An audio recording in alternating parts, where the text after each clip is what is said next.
Hi again, everyone. I'm Ollie Matthews. This is the Narcissistic Resistance, and this resistance video is sponsored by contribution from Anonymous, and here's her story. Dear Ollie, even though I left my destructive, sabotaging narc family far away in Ohio when I drove cross-country to move to San Francisco in 1994, and then came to Paris all on my own in 2001 to work for the financial press, these people and their hurtful attitudes, behaviors, and non-stop shenanigans have followed me all my life like a pack of hungry wolves waiting to attack. Every time I almost approach stability in any form, somebody is bound to show up abruptly, pull the rug out from under me with financial abuse, invalidation, ignoring, or my mother's endless stream of covert narc fear, obligation, and guilt tactics about her health issues. Now that you, Ollie, have told me in no uncertain terms that my mother is a covert narc borderline, what a beast, and she's drunky the fuck clown. I want to thank you for the validation and also send a huge thank you to the community, to every one of your followers who took the time to write one of the 92 comments on my story from October. All of them much kinder than anything my narc mother has ever said to me. This story is titled, "The Narcissist Enabler Buries Their Head in the Sand So They Can Gaslight You Later." Most of that story dealt with my overt, malignant narc dad beating me from ages 7 and onward, and then one cold autumn day when I was 8 or 9, kicking me down the stairs for doing my homework after school instead of raking the leaves in our giant yard in northern Ohio. Here again I will repeat that neither my brother nor sister were asked to help with this yard work. It was all my responsibility as the designated scapegoat child to complete 4 or 5 hours hard labor while my siblings got to come home from school and watch TV and eat snacks. Since I started watching your channel, it has become clear that my siblings and I were triangulated by our parents from a very early age. I have come to expect nothing from them, but more of the same. In this story, one of hundreds of bizarre incidents in my life that has left me scratching my head in disbelief, I want to talk about when I was age 36 and enjoying my first year working in Paris, and my dad came to visit me. This is something that has always bothered me, and now even more since last year. In April 2018, my sister came to London, and she did exactly the same thing to me that my father did. It's just incredible. But Ollie, you've got their playbook. I really want to hear your take on this behavior. My dad and his wife Lynn came to visit me in Paris in September 2001. It must have been Labor Day weekend. Okay, so like right before the 9/11 attacks. I remember arguing with my boss and pleading to get a couple days off to spend with my family. My French boss at the same time said everyone took all their holidays in August and it was impossible and unheard of to ask for days off right away in September. This is how it works in France, but I was really upset and I said I needed at least 3 days to see my dad since he was coming all the way from the United States. I think I got 2 days off in the end. Well, I remember that my father arrived on a Saturday since I knew he was coming and stayed close to home so I could meet him at his hotel.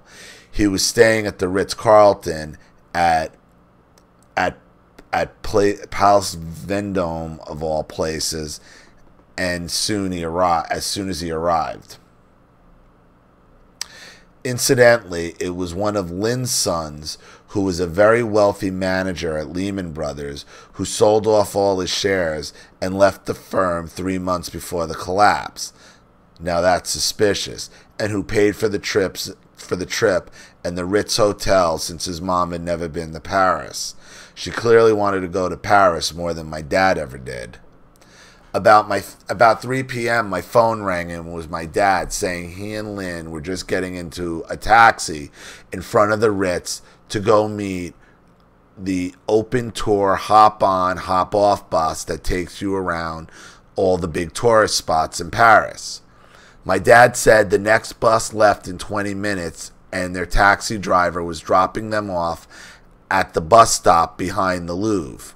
The Ritz is only about a 5-minute drive from the Louvre. Why is it always a fucking emergency every time I have to see or communicate with my dad? Clearly, because they don't want to wait. Listen, this is how my father... Look, actually, this is how most narcissists show up. Okay, they feel when they show up like there should be red carpet, okay, and it's an event. I'm coming to you. Do you understand? I'm coming to you. Where's my red carpet? It's an event for them.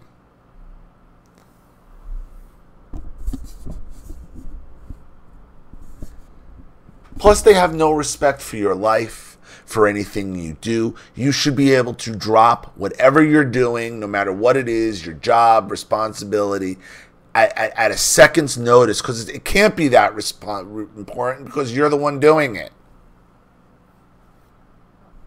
You got nothing to do. Why aren't you just waiting for them?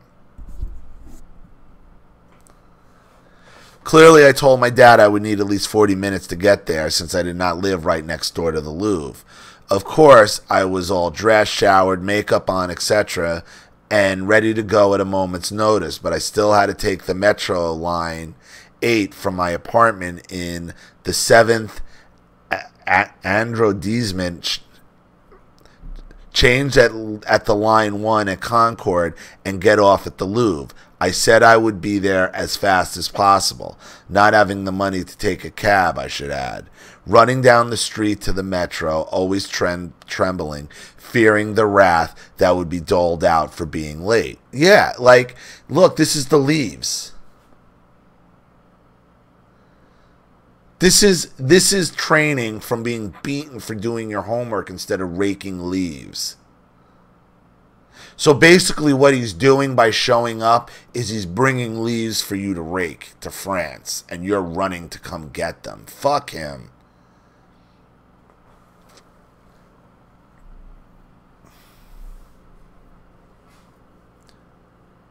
Well, I was punished, no question there.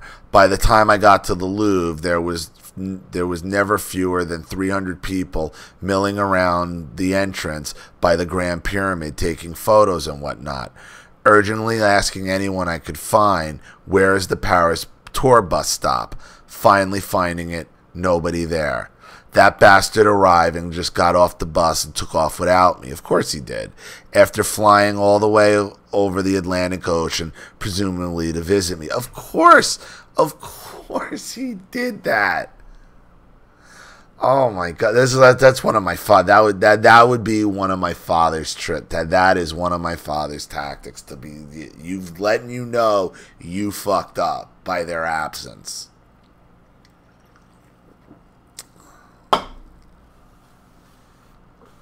I slumped down on the curb and sobbed for 2 hours. Just sat there stunned while the crowds pushed past me, wishing I could disappear into the ground. Yeah, that's what my dad does to me. Eventually I went home and waited for him to call, and we met up for dinner, like nothing even happened. Now I realize that clearly any normal person, whether they be a friend or relative, would have asked their taxi driver to swing by and pick me up at my apartment so we could all get on the bus together. But this has been my life, the abnormal normalization of narc behavior. A day or two later, over dinner, my father started berating me terribly for not making enough money. This has always been his driving force in life. He was a stockbroker. It's always about money. Nothing else matters. I remember telling him back when I was at Ohio State that I was changing my major from pre-veterinary medicine to journalism, and his response was, "You'll never make any money at that." Clearly, my life values are meeting new people, going to new places every day, not being bored sitting in a cubicle, looking for adventures and getting recognition from doing good work, even if it's not financial compensation, a byline on the front page does quite nicely, and the knowledge that you have exposed some scandal or contributed to society in some way, all ideals that my career in daily newspapers fulfilled. Back to dinner at the restaurant in Paris. Even though I had not asked my dad for any money, either to move or maintain myself in France, I had a full-time work contract. I am sure I mentioned to him the cost of living in Paris was incredibly high. This came as a surprise to me, having just escaped from San Francisco as Silicon Valley was booming and all the rents were exploding sky high due to the booming NASDAQ market and the tech industry jobs. Nearly all my friends who were writers, photographers, artists, musicians, and other gentle souls were driven out of the city as the tech zombies invaded. Yep, and now everybody's priced out of California. Now everybody's priced out. You got homeless on the street, hypodermic needles, human feces, maps where not to go because there's piles of human feces. That's what happened.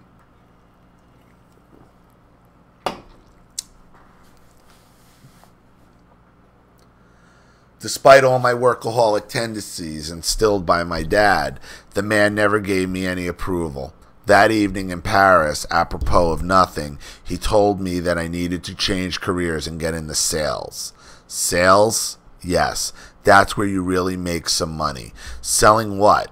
He had this brilliant idea, an epiphany of sorts, since we were in a restaurant, that I should sell glassware and plates to restaurants, since these items were broken every day and the restaurant owners always needed to buy more. And I say, are you out of your fucking mind? How could he fail to ever recognize my talent as a writer and my own career choice as an obvious success? Because without money, you have no success, according to him. That's why. And no matter what you accomplish, it'll never be good enough. If you had money, you wouldn't have morals in his eyes. No matter what you have, you don't have enough. No matter what you have or accomplish, you're accomplishing the wrong thing to the narcissist. No matter what you do, it's wrong. You can do something else. There is no right answer. There is no right answer. No matter what it is, they're gonna find something else. No matter what. If you were making money, it would be another flaw you had.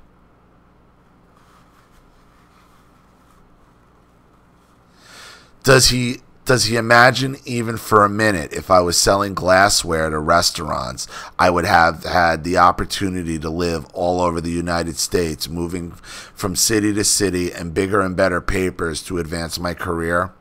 That was my 20s in a nutshell. How could I ever get hired and have an employer sign a work contract and get me work authorization in France all the way from California if I worked in restaurant sales? How would I stand out from other restaurant salespeople? Did he think they needed more restaurant salespeople in Paris, especially one who barely spoke French? Nothing I do is ever good enough for the narc parents, and it never will be. That's my point. No matter what it is, it'll be something else. No matter what you do, you should have done something else, according to the narcissist. No matter what.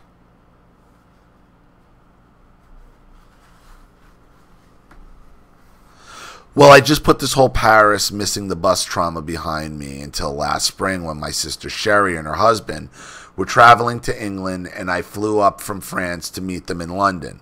My sister is a full-time knitter. She has never had a job since she got married 20-some years ago. She does make beautiful scarves and things and has a true artistic talent. Before my sister left the States, she told me she was very excited about visiting a famous yarn shop in London. I said, sure, I have no agenda. It's whatever you want to do. Fine with me. I arrived on Saturday and was waiting for her and her husband to get into town at a cafe near my youth hostel, working on my computer on a translation for one of my clients. And what do you think happened next? My sister sent me an email saying that her and her husband were already in the London underground and only a couple stops away from the yarn stop, and hurry up and meet them there. Ugh.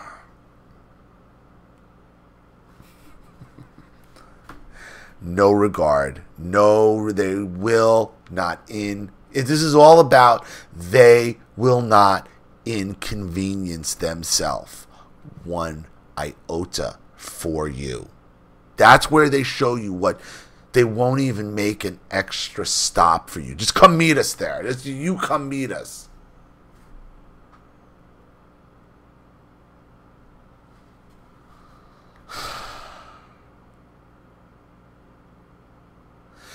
Knowing full well this would be another opportunity for her to lord it over me about being late and ruining everything, I said no. I stood up for myself and said, I'm outside working in a cafe. I plan to come meet you at your hotel and leave my computer safely in your hotel room. It's too heavy to carry around around London. Plus, there's a heavy downpour, and I'm not subjecting my computer to being stolen in the underground or ruined in the rain. She seemed truly astonished at my refusal to play her game. Of course she did. Furthermore, you guys are already halfway there, and I don't know where the hell it is.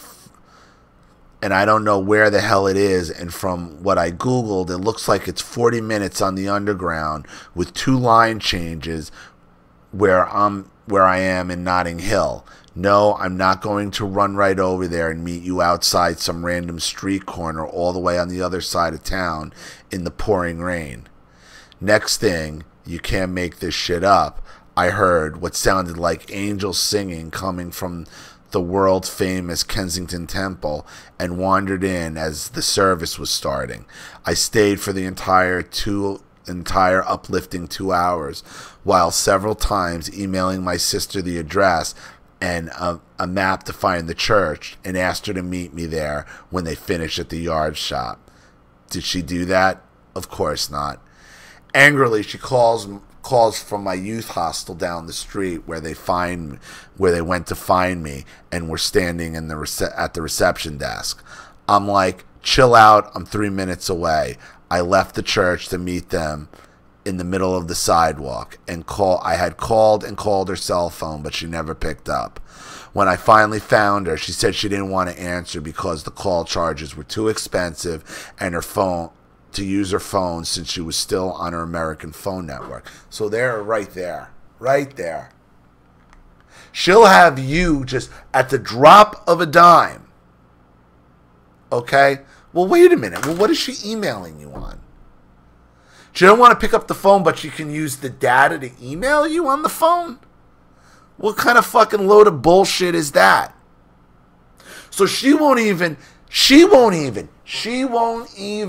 pick up the phone for some data charges, but she expects you to come running, do 2 line changes in the pouring rain. Do you see this?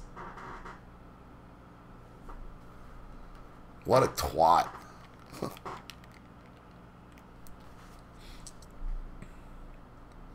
It's like, let's waste a whole day in London and experience needless chaos and confusion instead of spending $2 to take my damn phone call. She was also relying on the city's free, very intermittent Wi-Fi service, so she never got any of my email messages in a timely manner. Well, that explains that. Usually within an hour of them being sent, but not in real time. So she claimed she had no idea I was at the church. I doubt that. I doubt that. Never mind that I have a French mobile phone and I have to pay roaming each time I use it. But it's necessary. But it's a necessary cost when you're traveling to have to meet people, get an Uber, and go places. A fact of life.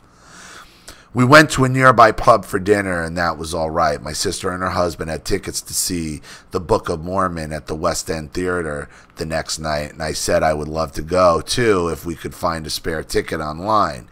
Even if the seat was up in the nosebleed section, we could go together and have dinner afterwards. I had to get up super early, like 6 a.m. Monday morning, to attend a taster course for prospective veterinary nursing students quite a ways outside of London on the vet school campus and farms. That night at dinner, I was really preoccupied with train schedules, maps I had printed out, and the shuttle bus schedules from the train to arrive at the rural Hetsford campus by 9 a.m. My sister had told me previously she was staying in the London Hyde Park Hyatt Hotel. No address, no indication of the nearest underground station, just the name. The next day, I got to the vet school fine. Plenty of times. It was a great day. When it was over, about 5 p.m., I Googled the London Hyde Park Hyatt as I was heading back to London on the train and emailed I was en route. Well, it turns out there are 2 London Hyde Park hotels. The one I took the underground and walked to was the wrong one. As soon as I arrived at the front desk and asked them to call my sister's room, the guy was extremely apologetic and said they must be staying at the other Park Hyatt. Not to worry, assure me, this happens all the time. I called my sister several times to let her know where I was, but again, she didn't answer her phone. Frustrated and at my wit's end, I asked the front desk to call over to the other hotel and page my sister and her husband, who was waiting for me in the lobby because she wouldn't answer her phone. The guy did it, and my sister's husband took the call.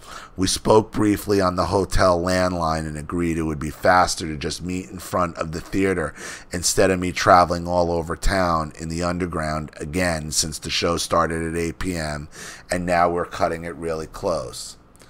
Fuck me, the stress of the whole situation. So I got back in the underground, changed trains, and emerged a few blocks from the theater.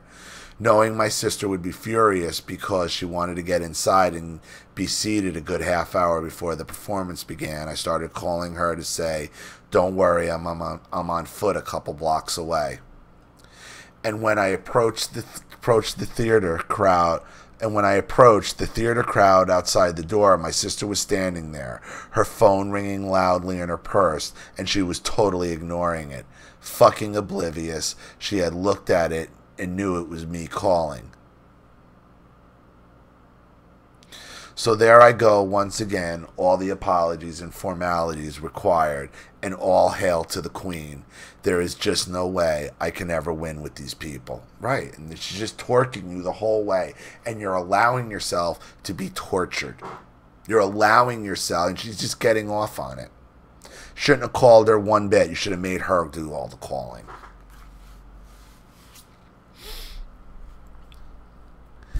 Every time I'm around my family, they just try to reduce me to nothing, giving me the sense that I'm a total fuck-up, always late, always lost, the learned helplessness, just crazy-making behavior. At least now, thanks to you, Ollie, and hearing hundreds of your listeners' stories with similar narc parents and siblings, I can spot the behavior. Every day I remind myself I'm a very effective communicator, a talented writer that used to get a newspaper to the press on time every day in the midst of true chaos and breaking news, that I could get a TV news show on the air every night and as an associate producer in San Francisco, where people were running in all directions in the newsroom and shouting at each other, and all hell literally breaking loose minutes before going live on air. That I have navigated traveling most European capitals all alone in Italian, Spanish, Dutch, and often resorting to simple hand gestures and pointing at maps instead of using an actual language, but have been completely understood by helpful bystanders all over the world.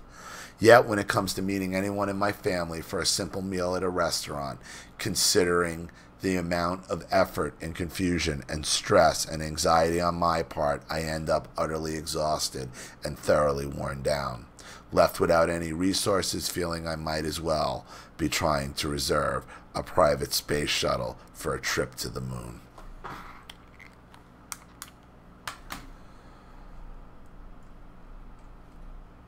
It's because no matter what you've done, the narcissist says you should have done something else, because there is no right answer. And when there is no right answer,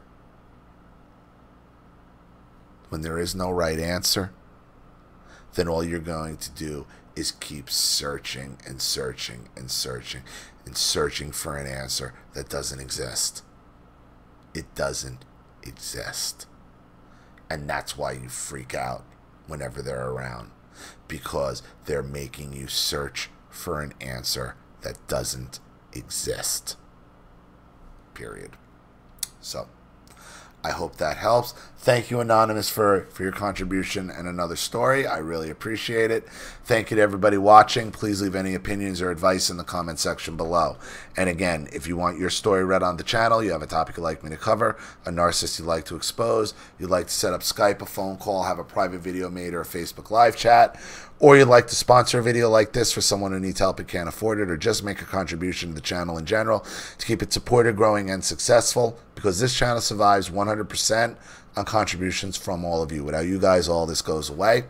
So if you like what you see here and you want to see more videos like this, you know what to do with the PayPal and email links in the description box. Also, please like and share this video wherever you can. Subscribe to my channel if you haven't, and be sure to click the subscription bell to be notified of all my video uploads.